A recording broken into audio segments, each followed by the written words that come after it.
Carlo Cannell has had it with Jim Cramer. Cramer, the founder of TheStreet.com and an anchor at another financial network, is in the hot seat this morning because of the performance of TheStreet.com. Cannell owns 9% of TheStreet, and he says the reason TheStreet.com is suffering is because Cramer is spending too much time at his other job. He wants Cramer to either sell TheStreet.com or quit his job in television. Scott Martin, Todd Schoenberger are here to weigh in on this with me. Joining me on the phone is Keith McCullough, who I see is tweeting that he's coming on with me this moment. Keith, what is your take on all of this?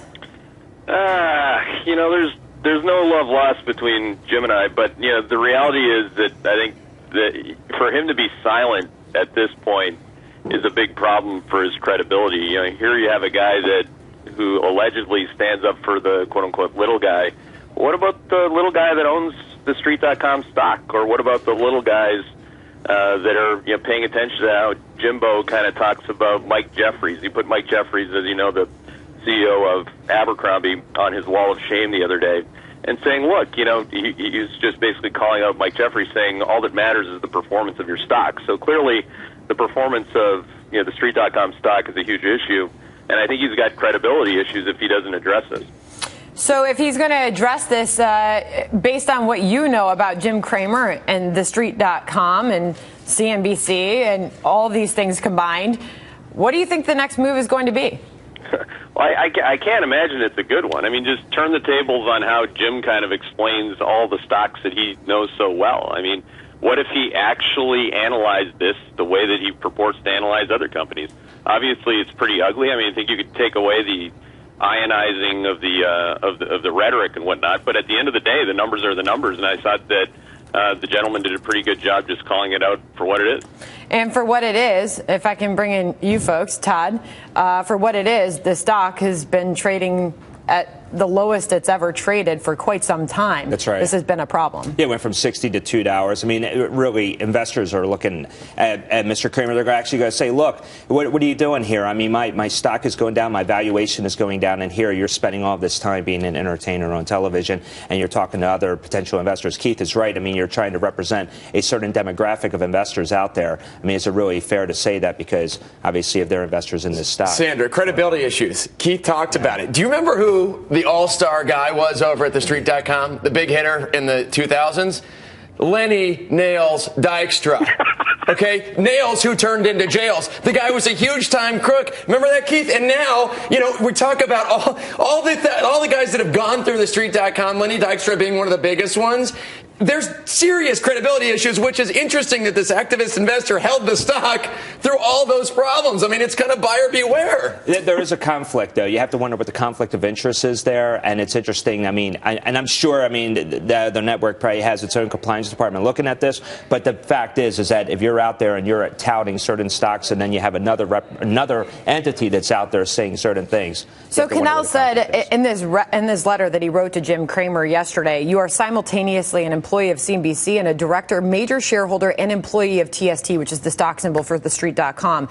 To which entity do you ascribe your greater allegiance? And that, of course, is the very simple question that this activist investor is posing right now, which is a legitimate one. It's legit. Now, Sandra, full disclosure, I used to write for TheStreet.com in the mid-2000s, and they were good to me, and I left voluntarily. Jim doesn't sleep. So, I mean, when it's called into question as to how much work can he put in somewhere, how much can he put in somewhere else, the reality is the guy sleeps like 1 or 2 hours a night. So the truth is, it's not a question of maybe he's not putting in the work, but the conflict of interest, the messaging that he's putting out on each side is definitely something that you need to watch for. And Liz, you don't have to look far on the internet right now. This story is spreading like wildfire. I mean, it was New York Times, New York Post. Everybody's got it right now.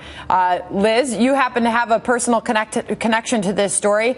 One might make the argument that this is what Jim Cramer's been criticized for, is his investment decisions and how they've panned out on his show, and then the decisions that he's making with this company right now. Yeah, I was back at the Wall Street Journal in 1999, and when the IPO came in for Street.com, the valuation on it soared to $1.5 billion. It popped above $70 a share. Goldman Sachs was the underwriter.